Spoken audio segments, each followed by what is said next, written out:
All right, so let's talk about the material for today. On your reading assignments, on your reading material, you should have seen that retrofit is really the topic for today. There's 3 articles that I'd linked here. The documentation for retrofit, the documentation for GSON, as well as the link to the JSON homepage for the JSON specification. Because this all kind of fits together. So having looked at that, you may have found out like, well, what is retrofit? Retrofit is really this idea that retrofit is an HTTP client for Android, for Java, to try to make connecting to and asking for data from REST APIs a lot easier. This is the gist of it. Is it's an HTTP client that makes working with REST APIs a lot simpler, regardless of what REST API in particular you're working with.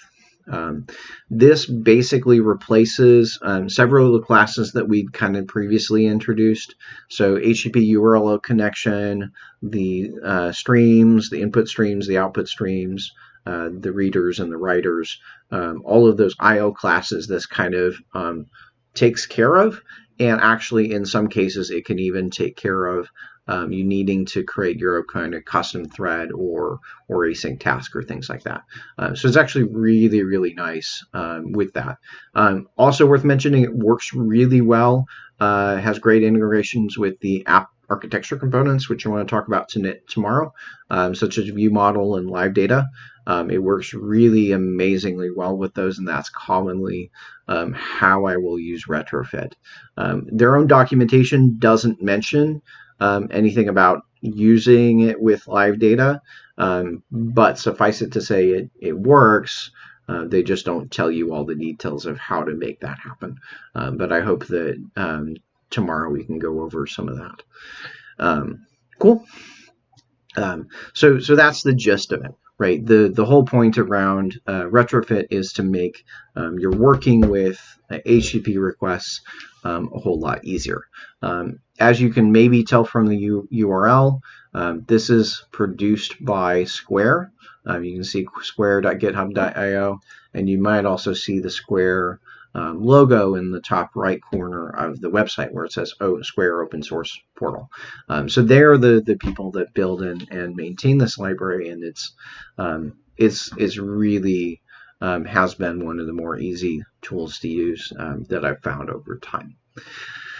So what I want to show you is how I can take that newsreader app and turn it from what we'd done before into using retrofit in its place where I was using that HTTP URL connection.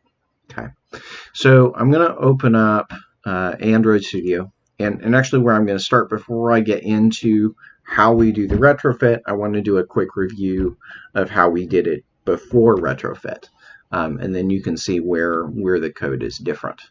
So I'm going to go into Tech News. I need to go into Tech News 5. And you'll remember that previously I've created this fetch task, which is a subclass of thread. And so basically all of the important code in terms of using retrofit, where retrofit's going to fit in is this block of code right here. So I'm going to replace that use of HTTP URL connection, that use of streams and readers. I'm going to replace that with retrofit. Cool. So these things are going to go away, and we're going to put something else in place, which hopefully will be a lot easier to read and a lot easier to work with.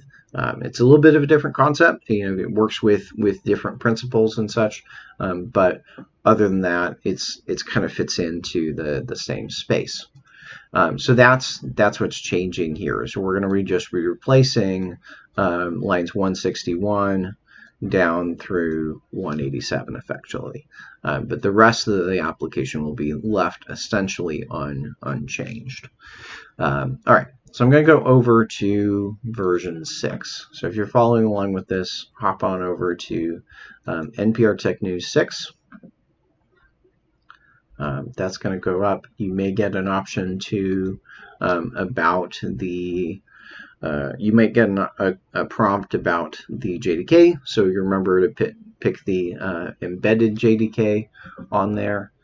When I'm looking in here now, before I kind of talk about this code, I do need to talk a little bit about what did I need to do in terms of the Gradle script.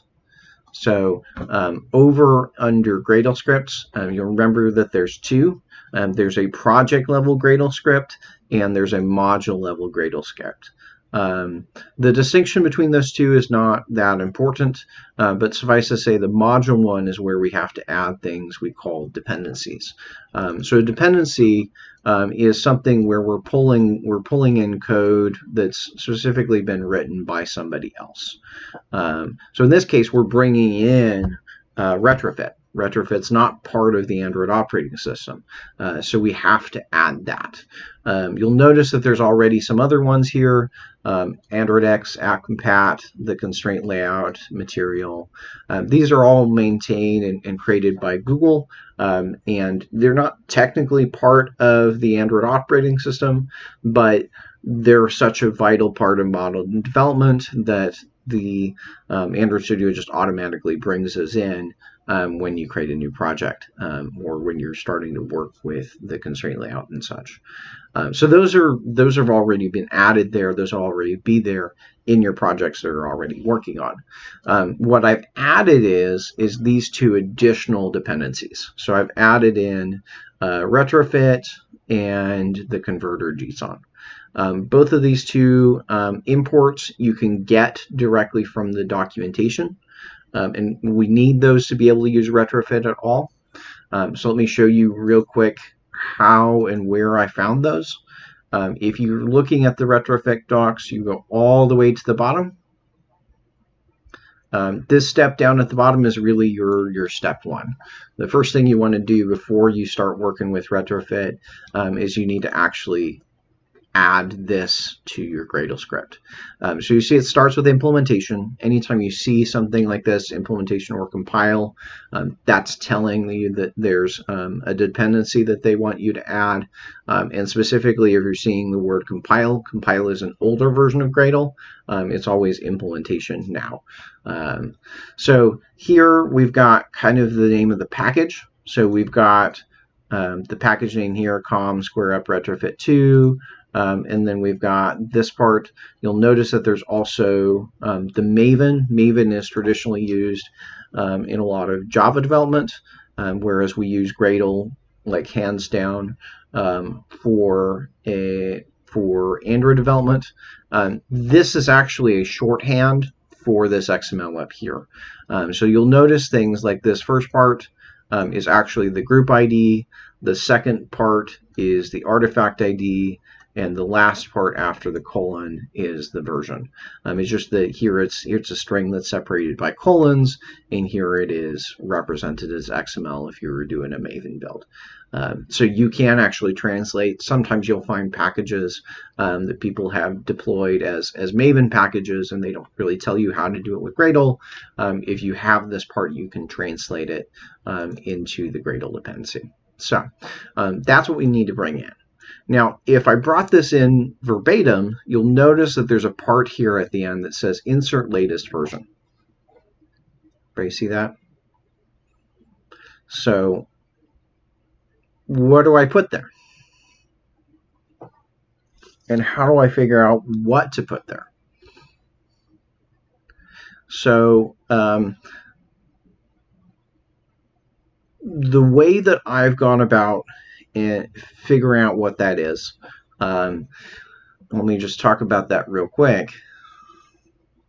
Is what I actually did is I went and added it here and comment out the second one for a minute. I went in and added it here as 1.0.0. Closing quote. So I added in as 1.0.0. I went to sync, it went through there, and then it will eventually, after it's kind of synced, it will figure out, oh, there is a newer version of it. So usually the safest thing you can do is just say, hey, I'm going to bring in 1.0, and then let Android Studio tell me what the latest version is. So here, even in here, it's saying immediately 1.0.0. You're using 1.0.0, but there's a newer version available, which is 2.90. So in this case, if this pops up, you can literally just hit Alt-Enter, and the option will pop up here to change it to 2.90. So that's one way you can do that. When I initially did this, that message did not pop up for me. So what I had to do to get the latest version is I had to sync it, go to Module Settings here, go under Dependencies, click on it here, and then in this menu, I was able to find out that there's a newer version available, 2.90. I hit Update and Apply, and then hit OK to get out of here. So that menu, the module settings, was actually how I figured out what version it was, because it didn't warn me here in the file itself. Okay, so you'll find that retrofit is one thing we're adding now. We'll be adding other dependencies later on as the semester rolls along. Okay, the next thing you'll see in here is I've added this other dependency. So I've added the retrofit dependency. That's the one you can get from the documentation. I've also added this dependency on retrofit to converter JSON.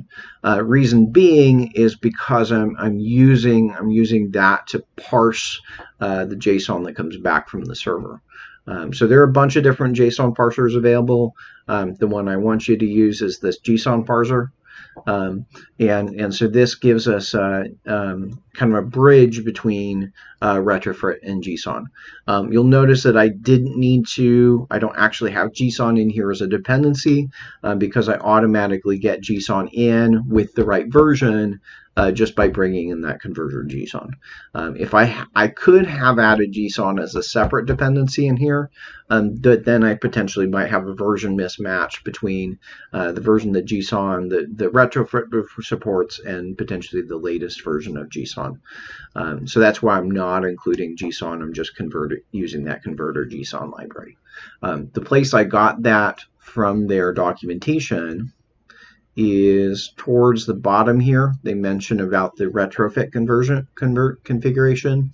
They talk about the converters and actually give you all of the options that they have as far as things that you can use for converters. So I'm using the JSON converter here that is listed at the top. So that's where I got those two different dependencies. Here they don't necessarily tell you all the code that you need to use. They don't tell you need to use implementation. They don't tell you that you need to add it to the Gradle or that what the version number is. But that's the gist of it. That's what you'll actually need to do is add that as a Gradle dependency. So that's what we're doing with these. We're adding both of those as a Gradle dependency, and both of those turn out to have the same version number. So it's both 2.90 for both of those dependencies.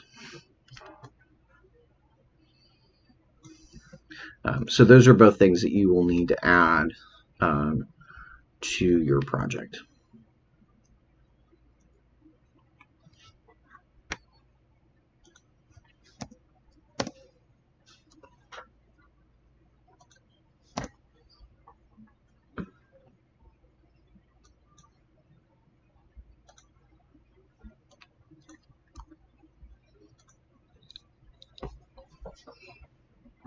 Any questions on the dependencies there? Again, this will come up again. We'll need dependencies for other things.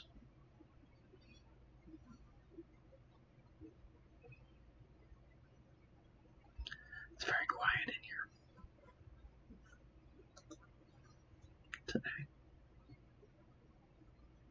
It's hard to see I obviously can't see your faces. So.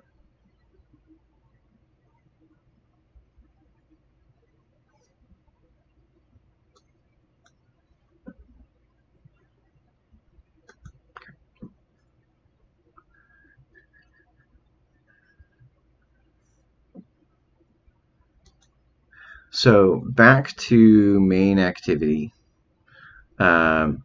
Once we've got those two dependencies in, the next task is to start to use retrofit. And so these bits of code snippets you can kind of pull and piece together from what's in the documentation. There's quite a bit more in the documentation than what's here, but there's also some things that aren't in the documentation.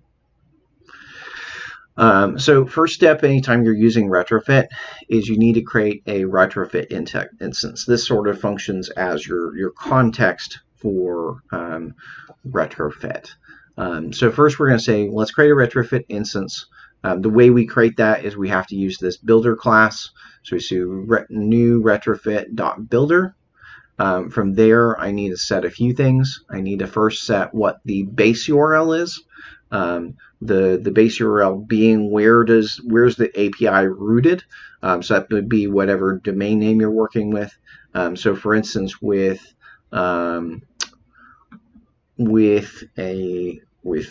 eBay, I believe that's something like api.ebay.com. Don't quote me on that. I don't remember offhand exactly what it is.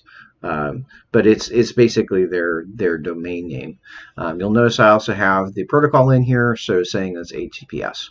But notice that there's nothing after the domain name. Everything after the domain name is not here.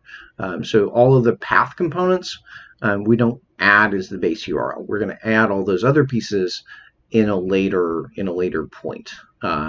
So this is just here's what the starting point is for our URLs.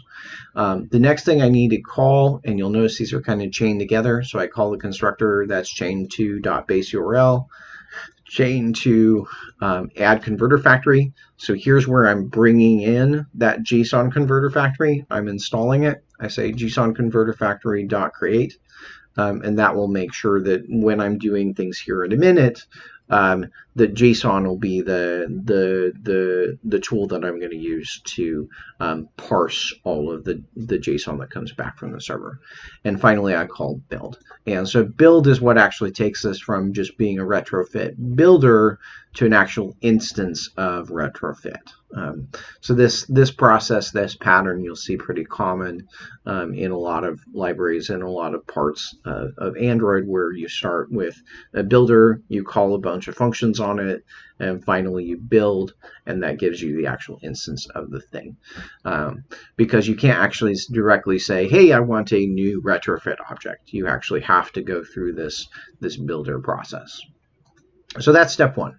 So that's where we give it the base URL and we use it, tell it what converter to use. The next thing we do is we have to create this service object. So the service object is kind of the main piece that we use to talk to the API. The service kind of defines what API endpoints are available, what their protocol or their specification is, and those kind of things. What are all the endpoints that are available on that service that we want to use? So the process of doing that is we say retrofit.create. We pass in this class. Now, where did this class come from? Well, turns out this is a class I had to write, this NPR News Service class. So we'll look at this in a second. It then returns an instance of that class, NPR News Service. We save that and we can do the next thing from there. So let's talk about what that service is and where did I come up with that. So if I go over to my Java code, you'll see there's main activity, but I've also added this folder called model. It's actually a package because you'll notice a little dot on there. It's a package, which means that it's got Java code in there. One thing I want to mention while we're there, if you want to create your own package, which is really good, and I really do want you to do this at this point for keeping your code organized, because you're going to start adding more classes. The way I add a new package is I right-click here, I say new, and then you just go new package. Note that is different than some of the other options here. So there's an option for Android resource directory, sample data directory. Those are options there. Those are not the ones to pick. Those are different. Creating a directory is different from creating a package. as far as Android Studio is concerned. So make sure you pick the new package route. So what I did there is I said new package, and I specifically typed in model at the end and hit enter. It won't let me do it at this point because I already have that package there, but that's all it takes to start organizing your code into folders. All right, so let's look at the service. So inside of there, there is an npr news service, basically npr news service.java file. You'll notice on the front that it has an I. That I represents that this is actually an interface rather than the other ones, which are classes. Okay, so this service thing that you're creating is actually, it's not a class, it's actually an interface, and it has to be an interface. So we say public interface, new service. The way if you need to add an interface, the way you do that in Android Studio is you go to new, you'll just create a new Java class. Here I gave it a name like NPR News Service. And the difference here is you can say I want a new class, I want a new interface, a new annotation. So all I had to do to make it start out as an interface is to pick the interface instead of picking class. So that's how I created this file. So next up inside of here, you'll see I have some imports because I'm using the call and the get things from Retrofit. So the npr news service convention has one method in it called getFeed. Okay, so getFeed is what all I want to do is just fetch the feed from this npr news feed. You'll see up above it there's something called an annotation. So that's what the @ is about. This is an annotation called get. So it kind of annotates the method. Inside of that annotation, there's an argument, and that is actually the path to where it's going. So you'll remember that I mentioned over here that I've just got basically the domain name, the base, HTTP feeds npr.org. This base gets combined with the path here to figure out what URL it's actually going to go to. So like what that used to be is the base URL. The base URL actually used to be this whole thing, feeds npr.org 1019 feeds.json. But I'm breaking those two things into two parts. So this first part is the base, and that second part is the path. So that's an important thing to pay attention to when you're setting these things up. So there's the base. That's the path. We're making a GET request. If I wanted to make a POST request, I would put @POST. If I wanted to make a DELETE request, I'd do DELETE, etc. So that's the method that we're doing there. I've got the method. You'll notice it returns a call. So a call is this retrofit class, and that was actually what allows you to kind of actually make the request go. It actually gives you an API, two APIs. There's a way to invoke that request synchronously, or you can invoke it asynchronously. Both of those are an option. And basically what you have to do when you get that call object back, if you call execute, it will be synchronous. If you call in queue, it will be asynchronous. So you can do either one from there. But this is basically how we have to set this up. So for every endpoint that we have in our API, we're going to have a function here to call that endpoint. So for instance, if I want to go search for results in eBay, well, I would have some sort of browse or list products, search products, whatever. That function, that method would be the search. And I might also have a details method where I say, hey, just give me a single product. And that would go to a different maybe API endpoint and such. So this is right now, I've only got one function in there, but as things grow, you usually will have multiple methods within here. If you're looking at the documentation, which I really would recommend, that's where most of the documentation kind of spends its time, is talking about what are these annotations are, and how can I pass data. So for instance, if I need to pass data as part of the URL, if I need to pass it as part of the query string, if I need to pass it as part of the body, I can do that. There's this form URL encoded thing here as well. I can also pass headers or dynamic headers if I need to. So there's a bunch of different ways that you can pass data to the server. But in this simple example, I'm not passing any data. I'm just fetching the feed, and I already know the exact URL to it. So that's all I have to do in terms of writing out the interface. Now, there's a gotcha in here. Notice that I have a class called feed. Okay, I'm saying, hey, I want to get a feed back. Well, what is a feed? That's not a class that's built into Retrofit, and it can't be. So anytime we're retrieving data from an API, what we have to kind of do, remember, because Java is strictly typed, I have to know kind of what the shape of that data is going to be before I can bring it in. So I have to have a model and a picture of what the data is that I'm requesting in order to use Retrofit. Okay, and specifically, I'm going to be using kind of under the covers here. You're not going to particularly see the GSON, but I'm using GSON to parse that JSON data that comes back.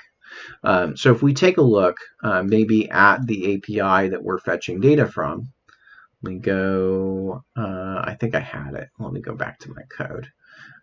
If I take a look at that API endpoint,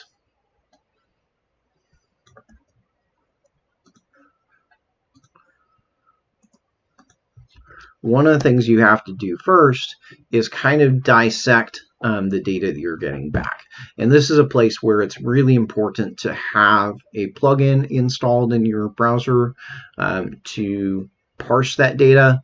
You can also use, if you're familiar with it, you can also use Postman to make this request and look at the data that's returned. That's another way you can do it. But I have to start by looking at what data is coming back and kind of work my way in. So first things first, the data that's coming back, I can see at the outside. Notice that there's a pair of curly braces. Okay, that curly braces in JSON represents that what's being returned is an object. If I had square brackets on the outside there, then that would mean that this API is returning an array. But because it's curly braces, it means it's returning an object. Cool. Question so far?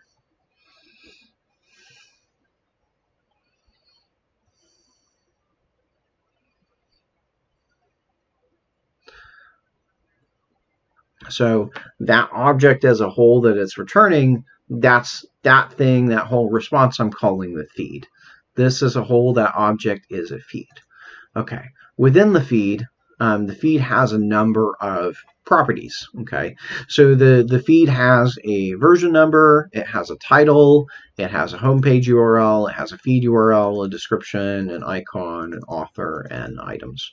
But notice that there are items that are and things that are nested. Okay, pay very close attention to what's nested because you do have to kind of model that structure and recognize where there is nesting happening. So this outer object that we have here, I'm going to call that the feed. In JSON, it doesn't actually give you names for these objects. So anytime I have an object here and I want to model it in Java, I have to kind of give it a name. But that name is kind of arbitrary in some sense. So I could have called this the thing, the response, the whatever, but I chose to call it the feed to be modeling what specifically I'm getting back. So that object should have a different name based on the API that you're working with. Okay, so here we've called this whole thing is the feed, and I can see the properties that are on there. Okay, now if I compare this response, with what I have in my feed class, you'll start to see where I got this. So in my feed class, I have three properties. I have a description, I have an author, and I have items. Okay, so the description, you can see pretty easily, hey, the description here in the response is a string. So I'm modeling that as a string. If I cared about any of these other properties up here, I could put them in as well. Let's say I cared about, if I wanted to parse the version, I would just put public string version in here as well, and that would pull out the version. But usually what we find is you don't need the entire response. Oftentimes there'll be a lot of data in that JSON object that you just don't care about. So all I'm putting in here is the data that I am interested in, rather than trying to capture all of the data that's returned. Again, you can capture all the data that's returned, but it's a bunch of extra work when all we're going to do is just show some of the data. So that's what I would really stress as you're working through the different APIs, working through the EBA API. Just pick out those things that you need, right? Just pick out the bits and pieces of data that you care about. So I'm only caring about the description, the author, and the items. So the description's easy. It's a string. The author, if I look in here, well, the author is an object, right? It's not just a single string. So in order to be able to parse that author, I have to provide an object that represents that JSON object. Okay, so I have a feed class that represents this thing as a whole. And then I also have a feed author that represents this just nested object right here, right? So we can see that nested object is the feed author has a name, it has a URL, and it has an avatar. All three of those are strings.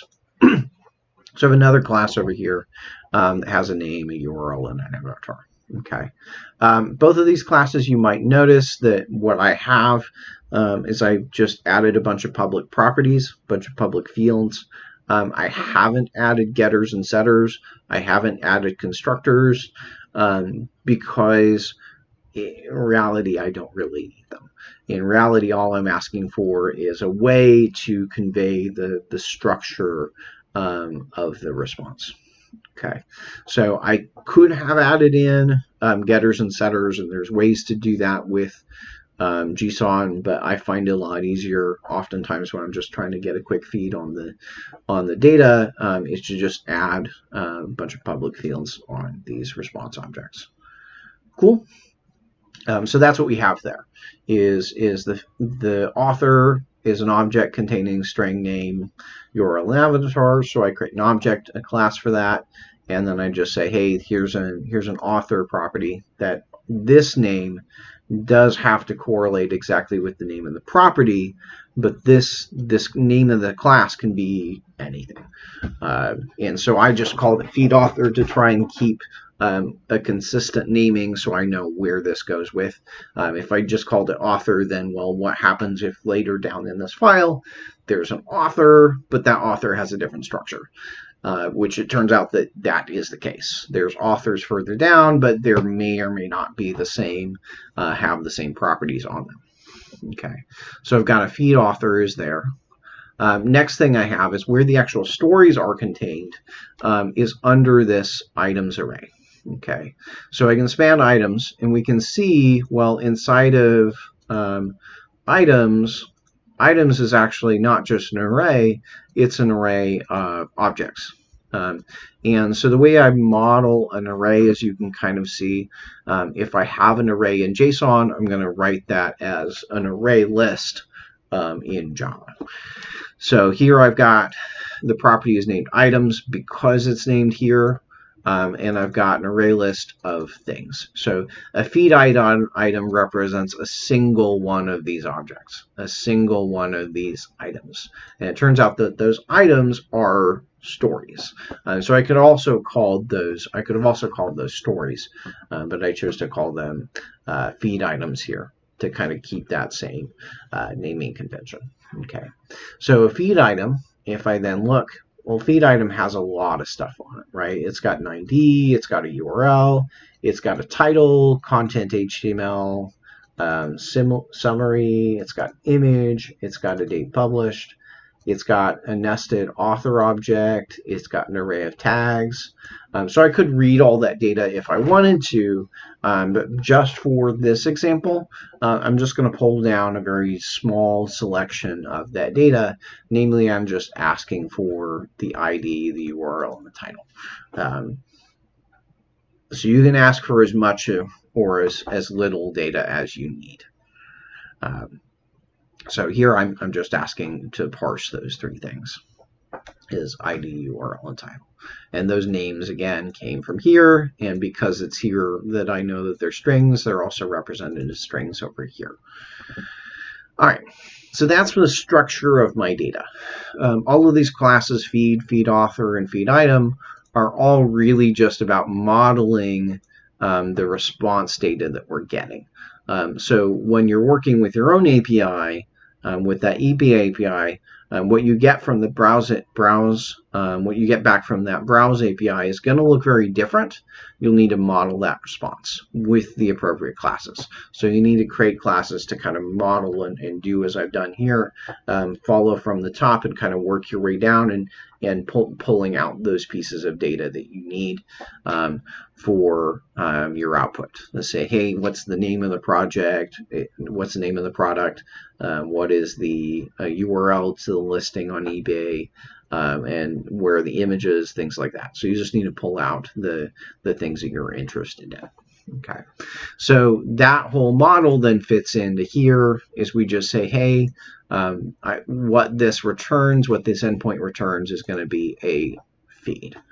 So let's go back to main activity and look what the next steps are. So remember we talked about the first thing I needed to do was I needed to create an instance of Retrofit. I needed to then construct the service, and we just looked at what that service class looks like. And you'll notice that there's more to it than that because you also have to build the model as you're working through that. Next thing you'll see is that I'm calling a few methods here. So first I say service.getFeed. When I called create, remember that this service is actually an interface. I haven't implemented any of the details of that interface. But doing this line right here, Retrofit will basically generate a concrete implementation of that service interface that you just gave it. And that's what actually returning is that concrete implementation. So we can invoke that getFeed method here. As you can see, that returns a call feed. Okay, so we save that to a variable called call.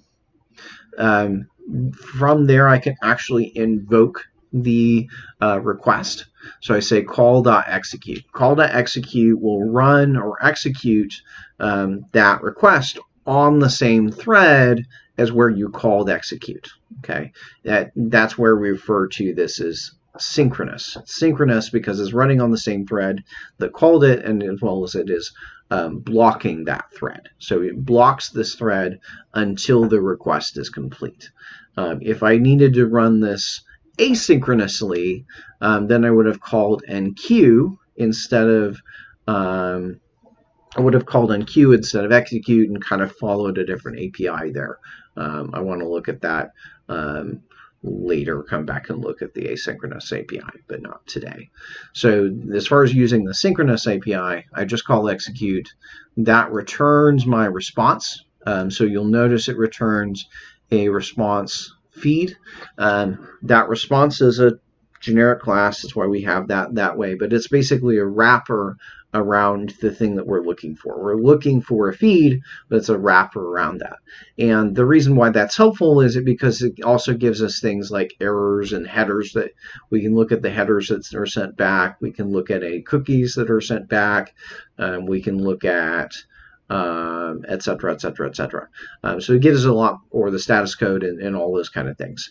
So it gives us a lot more information about the actual, what happened with the HTTP request. This can throw an IO exception, this part, because this is the part, that execute method is actually the one part where it's hitting the internet. So if that throws it, that can throw an IO exception or it can throw a runtime exception. So I'm catching those still down here. I'm catching those IO exceptions if something were to go wrong. Okay. I think I still should probably have an exception clause in there still. So we say, okay, if anything goes wrong, we're going to go back down here. We're going to report it. So that would be things like, hey, the internet's out, we're on airplane mode, or etc. Those kind of things would trigger an IO exception. From there, I can ask for the body. I can ask for the body of the response, which is where this data is. This data is living and coming back as the body of the response. And so I can say response.body, that returns a feed object, because up here previously, remember I said this is a call that returns a feed. So that's how we got down to the body. We're saying that the body is a feed, is by saying, hey, this call is going to return this type of thing in the body. Okay, so we've got that. And then we start to, now that we've got that feed, we can actually start to look at what's the data that we get back. So I'm actually going to run this on the Nexus. I might mention real quick, I can add a breakpoint here to start to inspect what's in that feed. And I can hit the debug function here. If you hit run, it won't hit any of your breakpoints. If you do want to hit it, have it hit some of your breakpoints and stop at that point, then you'll want to hit that debug button. So I'm going to do that just so we can start to look at what the data is that actually the server is sending back, and how is it getting there. So let me hit fetch. It should, there it goes, hit my breakpoint. And so now that's on my breakpoint, I can kind of start to see some of the data that it returned. So in terms of here, what I want to look is the feed. So I can look down here, expand the feed object. We can see there's the description. Okay, cool. And I can verify from here that that is the same description that it returned. Awesome. I can also look into the author, and we'll see that this author object contains the avatar, the URL, the name, same thing that's here. So that author is successfully being parsed. All the data is working as I would expect. I can also look into the items. We can see the items here kind of looks like an array. And I kind of look at each of the indexes, so I can see like, okay, index 0 has an ID, it has a title, it has a URL. Okay, cool. So that's matches up with the data that we see over here. And I can look at some other stories. Let's say I wanted to look at 1, 2, etc. So I can see some of the data that's returned. So from there, what this part is doing is again really just making execute is the part that really made the request. In this process, also executing and asking for the body, also even parse the JSON, right? So now I have, rather than this string that we had previously that was being returned, I have actually an object. I actually have this feed as an object that I can work with and do some more interesting things with. So in this case, I'm going to do something pretty basic in the sense that I just want to output the data to the user. So this code I'm just using as a way to format and output that. So if I go forward, I think I can go continue with my code and go back to the debug and hit resume. So this can keep going. So here's the output that I'm generating, right? So I've kind of got this header newsfeed.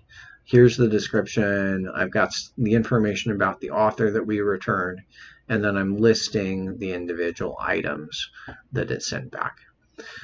So let's kind of talk about how we're formatting that. So I've got a string builder. I'm starting with a string builder up at the top. That's where I'm going to build all that output. And when I'm done with building that output, I'm just going to say, let's show that output. So I'm going to onResult, kind of like we did before. Okay, so in here, I'm going to say, well, first of all, is there a feed that got returned? Because it's possible that it could have failed to read the feed, or there could just have been an empty result. There might have been nothing that the server returned. So I do need to check if there's anything that the server returned. If the server returned null, we go ahead and just say feed missing. We're done. Okay.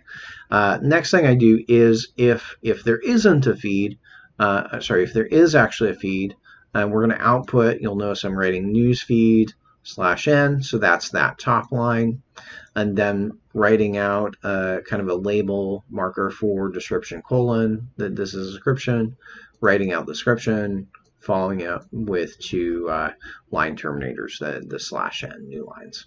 So I'm going down so that there's some separation between that and the author. Next thing I do is I'm going to actually output the author. So it might have been that the feed returned with no author. In that case, I would just write out author missing. But because there is an author returned, we're going down here. So I'm outputting the author name, the author URL, the author avatar, and I'm basically doing that the same way that I did up here with the description. I've just got one line terminator per field, and then an additional line terminator at the end to kind of section it out with the items. So that's just spitting things out so I can see, okay, here's the author information. The next thing I'm doing is I'm asking, are there any items? If there's no items, we'll mark out items missing. If there are items, then I'm going to loop through them and display some information about them one by one.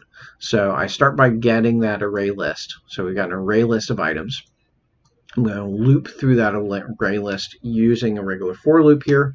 So you can see int I is 0, I is less than the item's size. Notice there I'm doing items.size instead of items.length. Items.length only works with arrays. Array lists don't have that length property. Instead, what they have is the size method. So if you're working with basically a collection of any sort, basically we have to call size, or we're using a list to loop through it, we have to call size, versus if we're using an array directly, then it's array, or a string directly, then it's not length. So there's a little bit difference there between using, say, an array list versus using an array.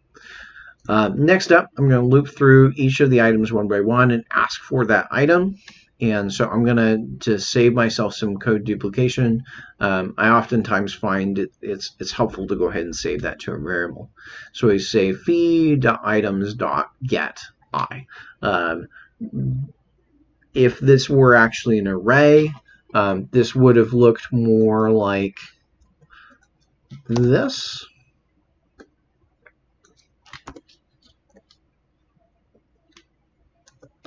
That would have been how I would access the items one by one in an array.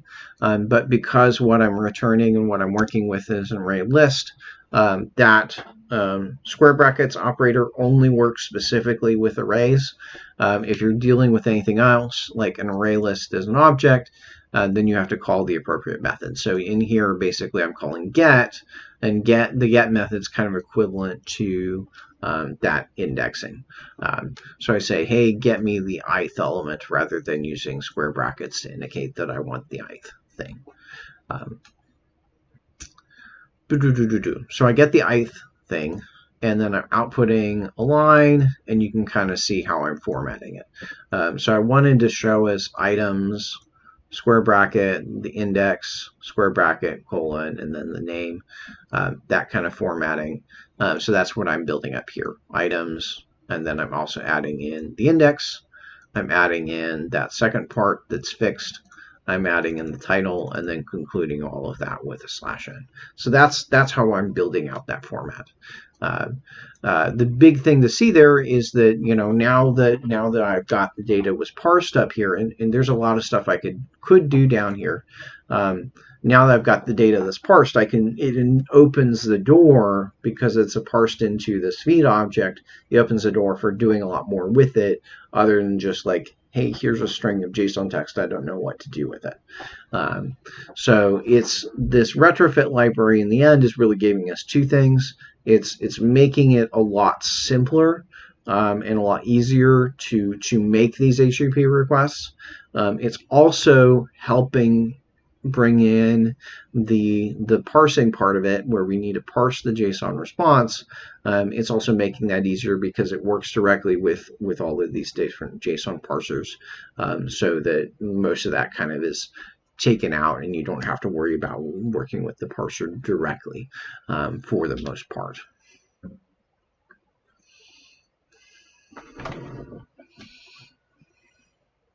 Questions?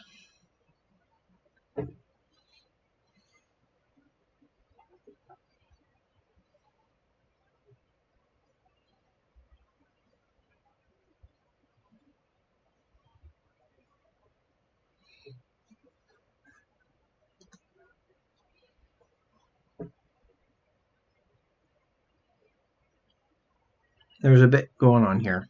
I give you that much.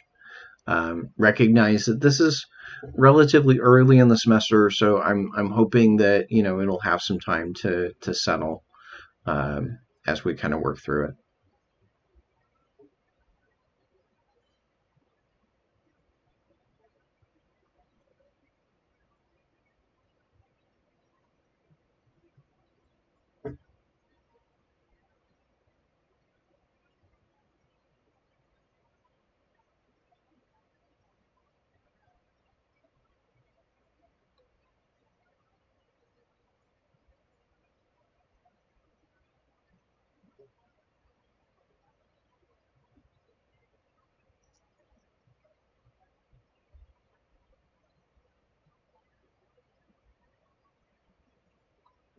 Absolutely, you could use Postman to try and test things. You can test like even this API endpoint here.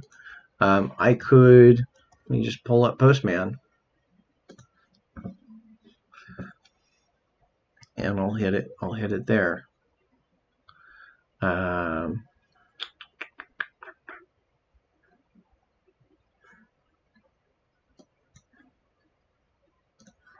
And let's say I want to see, where's my workspace?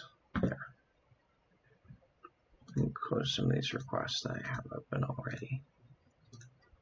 So I could just make a new request, hit send, right? So I can still use Postman to test this, right? I can still use Postman to test the backend.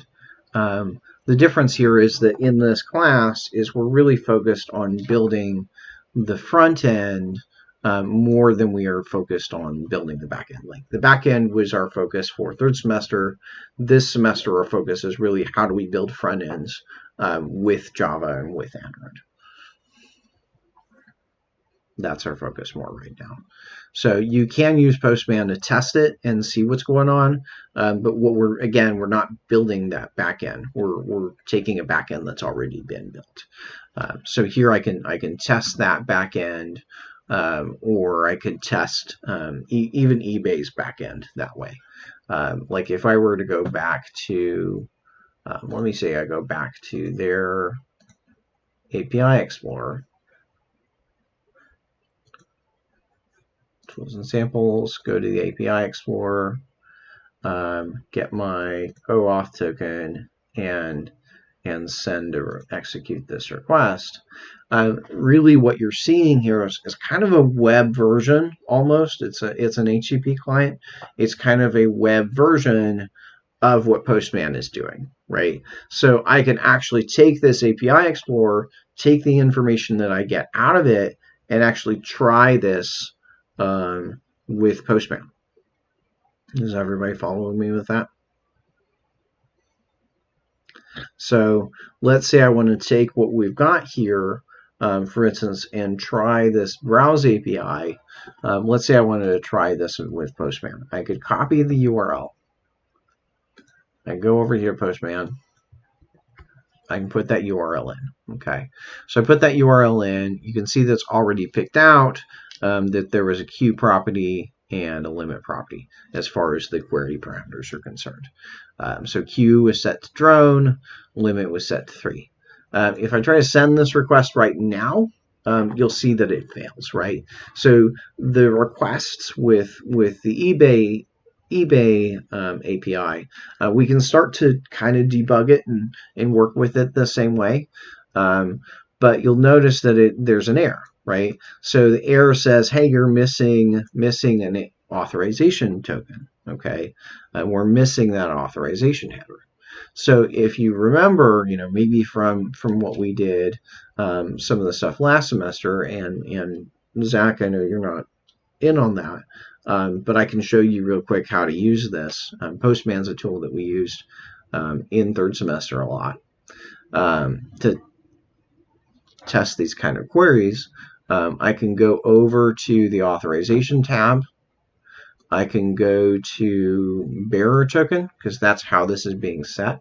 The reason I know that is because I can kind of look in here. It says authorization : bearer.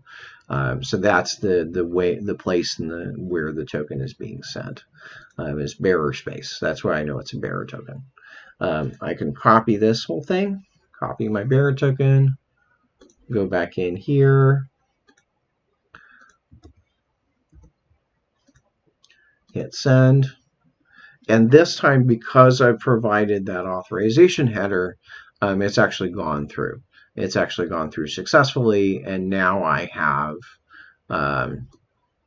results, right? So I have I have an outer object, so I could say, okay, well, that's an object I need to model. If I was trying to do this, with the eBay API, I'd say, okay, here's an outer object. That's going to be a class.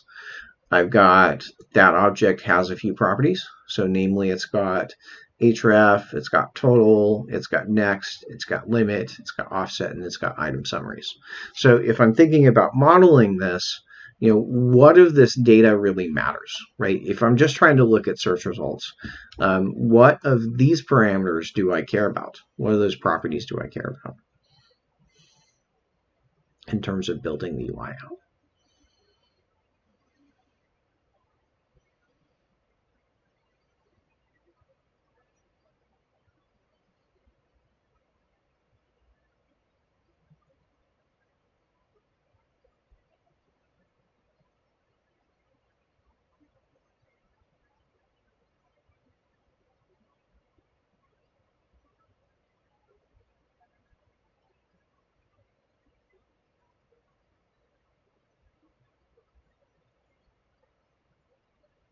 So item summaries I definitely care about, right? That's the most important one.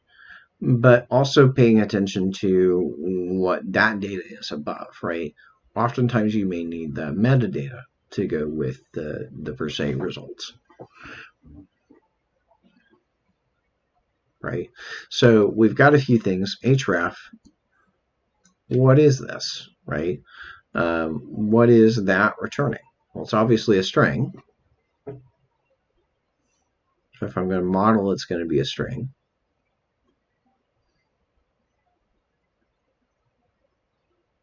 Right, it's a link. So if I wanted to open these results in the browser, I might want that, right?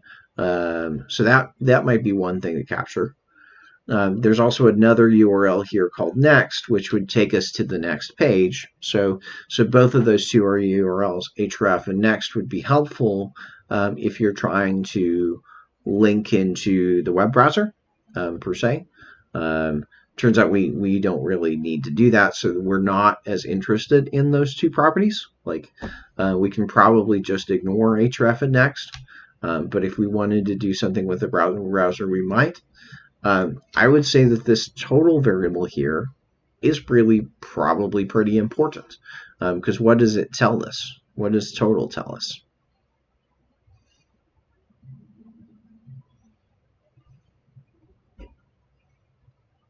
Sort of. Somebody else got a better answer. What is this total?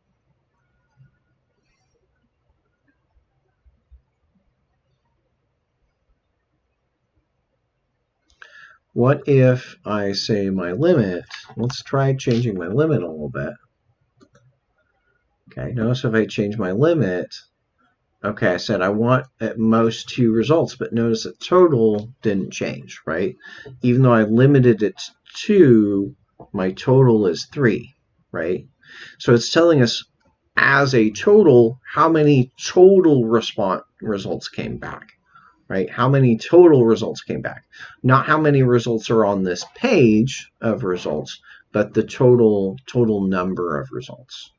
Okay, so that can give me an indication about, like, should I show the user a way to get to the next page of results or things like that. How many pages of results are there? I think if I try this, change this a little bit, maybe try to go and change the query to wireless, I'll see that there are 39 results, right? There's 39 total results. So I could say 39 results give me 10 items per page. That means inherently, or actually that's interesting, it went down to 26 there. So now it's 26. Is it the total number of pages? 3, send.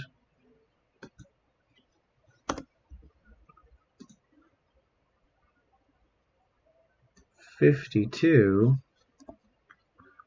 I'm not entirely sure what that total is. I'm gonna say that total might be the number of pages.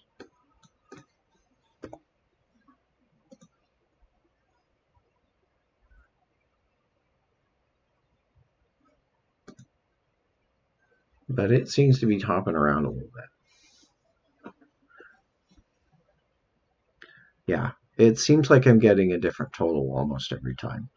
Yeah, and so my assumption is that total is the total number of results, but given how it's changing when I try to change the page count, I'm not really sure, because it just told me that there's 36.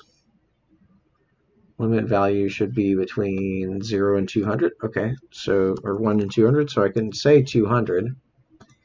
200 items per page gives me 36 as a total. How much do I get if I say just 1? I get 52 as a total. Yeah. So I guess there's somewhere between 52 and 36 results. This may be just a matter that we're working on the sandbox API, and so maybe it's working a little bit different because it's not real data. Either way, I believe that the goal there is really it's telling you how many total search results came up. And so that might be spread over multiple pages. I think that's really the goal that's about. Limit is the limit I entered and what it parsed.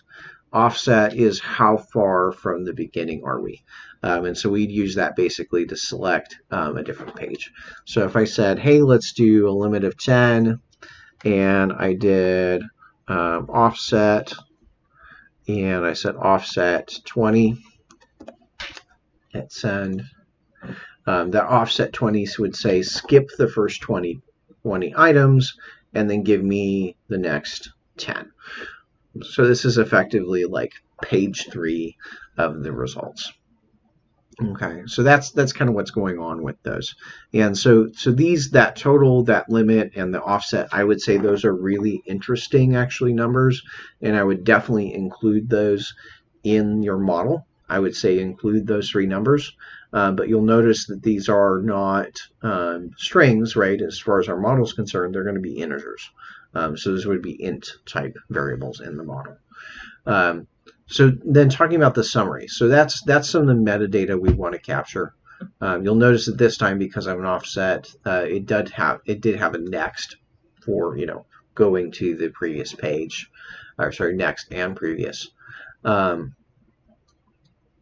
then we'll notice under item summaries, well, what type is item summaries?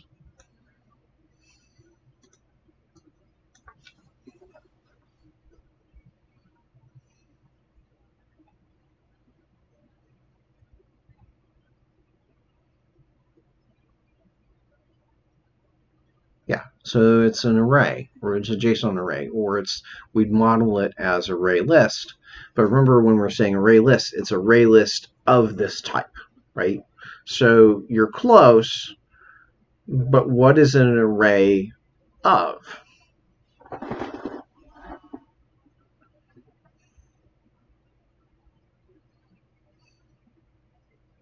right? Because we have objects, yes. What type are those objects?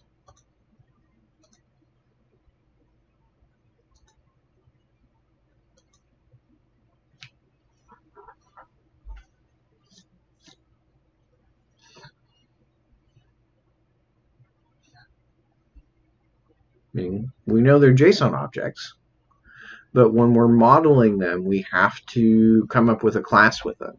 So remember when I was working with my code here, the code example that I just showed you, I had to create additional classes. Like I had to create an feed author. I had to create an author class to model the author that came back. I had to create a feed item class to model the item that came back, the items that came back, the stories that came back. So here you've got some sort of, you're going to have to model this as some sort of object, right? As some sort of item class. Okay. So that means at minimum, when you bring this data back, you have like a kind of a search results or browse result object at the outside, or you could maybe call it a page of items or page of results. But then what we've got in here is an item, name kind of gives it away, is kind of an item summary, because it's actually not all of the information that eBay has about that particular item. It's just part of it's just a summary of that information. So you'd model that, probably call that an item summary of some sort. Class, and then you have to just figure out what data you need, right? So obviously things that we always want to keep is IDs. So I definitely want to keep the item ID. I probably want the title. I'd probably want the URL, right? I might even want the price, right? So that would be a good place to stop and start with, just bringing that data out and trying to parse it. The href is also really interesting because then we could give the user a link to the actual page, the actual item in the web browser. So this kind of stuff would be a good start. You'll also might notice that there's actually two sets of images. They have an image here with an image URL, and they have a thumbnail image with a URL as well. Why would that be? Why would they have both an image and a thumbnail image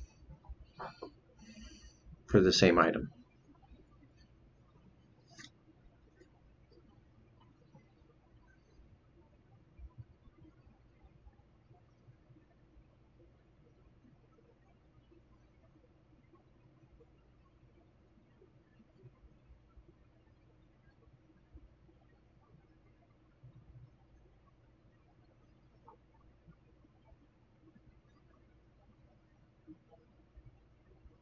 Yeah, that's exactly it, Evan. It's a case of this one's going to be larger. The image is going to be larger. The thumbnail is going to be smaller. They're both the same picture. They're just one is smaller than the other, and that way that this one uses less bandwidth. This is the one you're probably going to want. You're probably going to want the thumbnail image rather than the image. More than likely, as far as showing the search results, is you probably want that thumbnail instead. It all depends a little bit on how you do the layout. So, depending on how you do the layout, you might want the image if you're showing it as kind of a thumbnail if it's smaller, or if you're showing it bigger, then you may need the image there. Or, for instance, it actually might even vary depending on whether it's a tablet or a phone, right? So on the phone, you might need to show the thumbnail. On the tablet, you might need to show the full-blown image.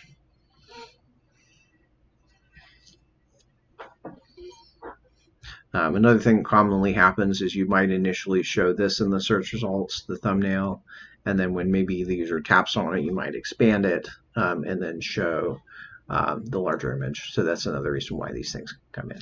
So you've got kind of an overview of what you want to do with modeling that. Again, you're going to want to use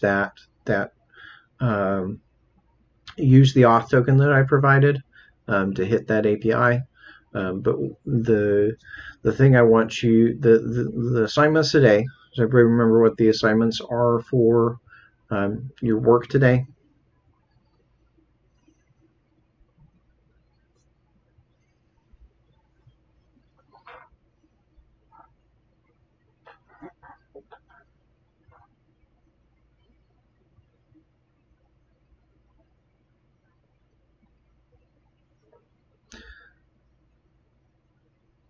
So assignments, yep, there's a homework on Inside Ranken. So that's the first thing. So we kind of looked at how to use this retrofit thing. So there's a homework, and we talked a little bit about how to use GSON in the parsing. In the homework, you'll find some questions about both retrofit and GSON. That homework's due today. And then from there, I want you to be working also on the part 2 of the lab with the eBay API. So specifically, just use the, I've given you an auth token. You can use that to connect for today.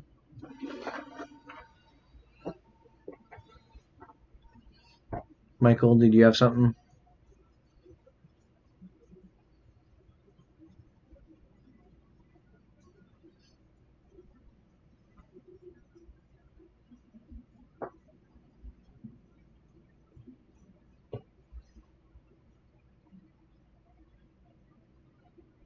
Okay.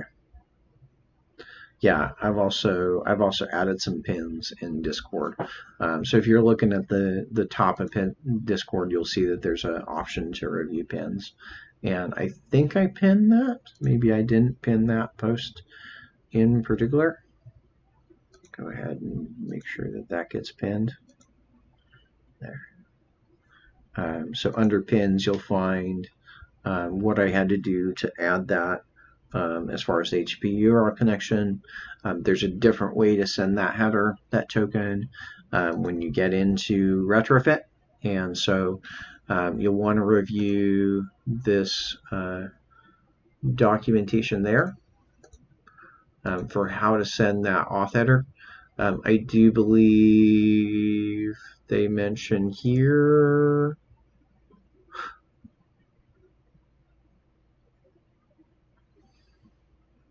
Where was it? Headers. There's headers. There. So there's an example sort of towards the middle of the page where they pass the authorization header as part of a parameter. That's what you'll want to end up doing, is passing the authorization as a parameter to your service method.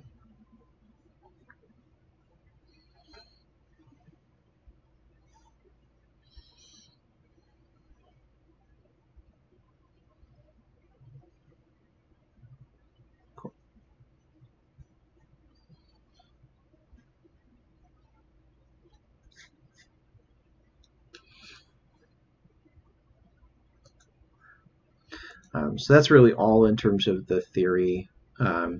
There is, I kind of link to the JSON documentation. I didn't really go through any of this, but I would highly recommend looking at it. From the main page, the main place, there's a JSON tutorial here. There's also the user guide. And this is really where I would recommend, if you're trying to figure out how to parse the data and such, I'd really recommend consulting this user guide for JSON. Again, part of it will not necessarily apply because we're not using, say, the JSON object directly here. This would be if you had a string that you may needed to parse, but because we're doing it as part of Retrofit, we're not directly using the JSON parser itself. But that's where you can get into the examples, because there's actually some more ways that you can deal with things like how do you deal with parsing nested classes? How do you deal with things like parsing arrays? Because there's other ways that you can do it other than just array list. They also mention collections, etc. So there is a lot more information here if you want to get deeper on and you run into some issues of how to parse the data with JSON. There's more that you can read about how to utilize that and some of the options that are out there.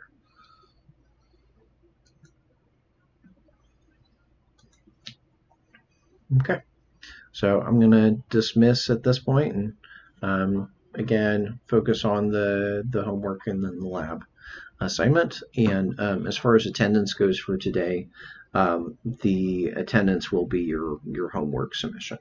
So make sure you get that in today. That's how I'm going to mark people present or absent.